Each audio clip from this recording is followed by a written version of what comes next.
안녕하세요. 경제 키워드입니다. 오늘은 지금 침체를 겪고 있는 경제 전반적인 부분과 그리고 현재 시각 이제 2022년 12월 26일 고 10시죠.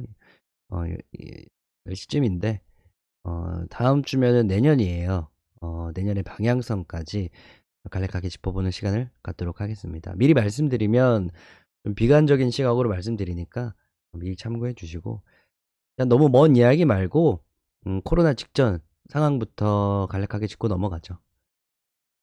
이때쯤인가? 이때쯤일 거예요. 2016년 11월 미국 대선이 있었죠.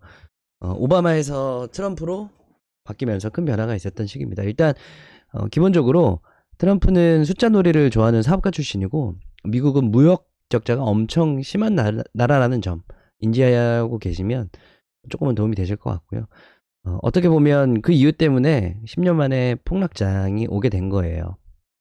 트럼프 정권 이후에 지속적으로 화두됐던 무역 전쟁이 현실화되기 시작한 거죠.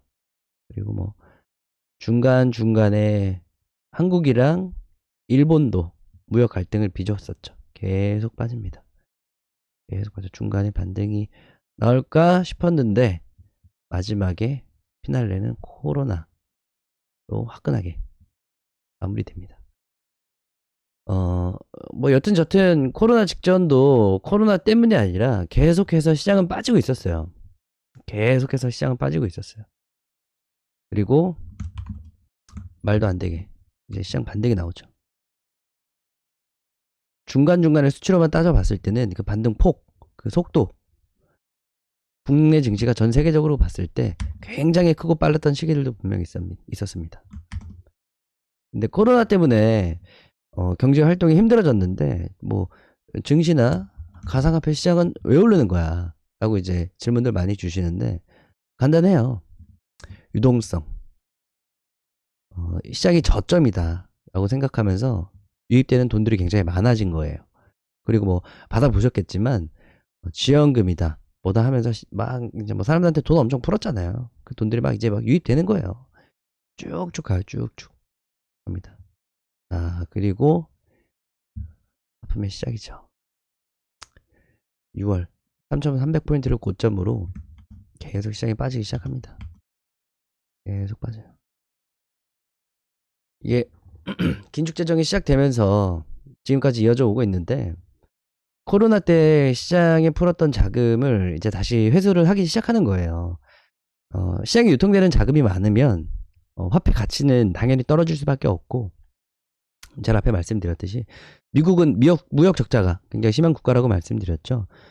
미국 달러 가치가 줄어들면 적자폭이 더 심해질 수밖에 없어요. 예를 들어서 이제 뭐 한국산 초콜릿을 1달러에 수입을 해오던 걸 이제는 달러 가치가 하락을 해서 1.5달러에 수입을 해올 수밖에 없다는 거예요.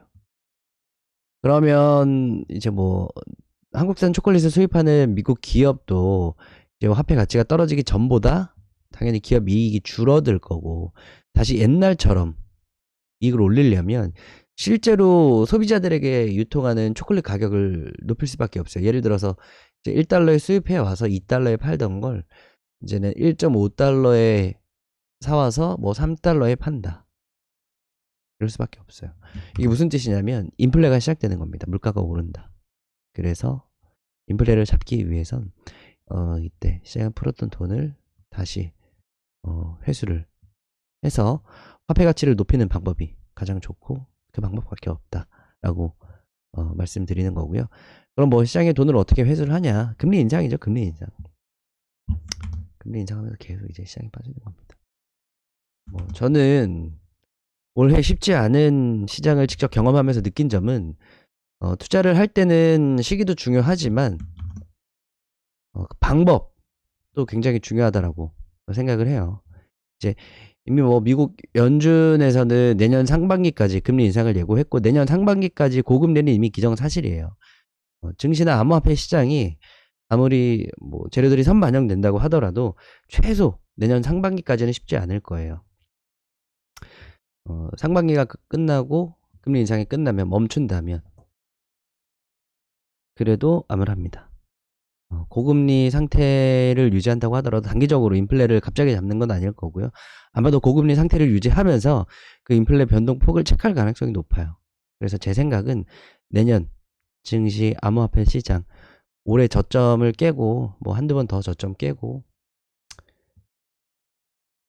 추가 하락이 나올 가능성이 높다라고 보고 있습니다. 그러면 우리는 투자를 쉬어야 하냐? 쉬셔도 됩니다. 계속해서 주식시장이든 뭐 암호화폐 시장을 못 보시는 분들은요. 근데 다만 현금 여유가 있으면 바로 당장 말고 내년 이제 뭐 1, 2월 달부터는 충분히 천천히 모아가도 되는 시기는 충분히 온다고 봐요. 그러면 뭐 그럼 나는 어떻게? 나는 그럼 손가락 빨고 있어야 돼? 아닙니다. 이 말씀을 최종적으로 드리고 싶었고 핵심이에요. 조금 전에도 말씀드렸다시피 이제 투자는 시기보다 방법이 중요하다라고 말씀드렸는데요. 저는 주식 투자든 암호화폐 투자든 장기 투자를 선호하지 않아요. 바로 내일 당장 시장이 어떻게 될지도 모르고 오히려 더 위험하다라고 생각이 됐기 때문인데 저에게 뭐 시장이든 매매든 알려든 스승님들이 다 이제 단기 단타 투자만 하시는 분들이셔서 그 영향을 좀 크게 많이 받았는데 뭐 그렇게 배웠습니다 저는. 그리고 뭐 결국에는 시장에서 살아남았죠. 적어도 뭐 살아남은 사람이 정답이 아닐까. 살아남은 저로서는 그렇게 믿고 싶고요. 그래서 제가 제공해드리는 정보들은 주로 이제 단기 투자 위주의 정보와 방식일 겁니다. 그럴 가능성이 높아요. 오히려 저는 이게 바쁘신 분들, 계속해서 시장, 종목 볼 수 없는 분들에게는 오히려 더 유리하다라고 생각하고요. 제가 드리는 정보 영상들 체크하시면서 하루에 30분 미만으로 투자해 보셔도 충분히 효율 낼 수 있도록 만들어 드릴 거고 어려운 시장 함께 극복하실 수 있도록 최대한 도움 많이 드리겠습니다. 이상입니다.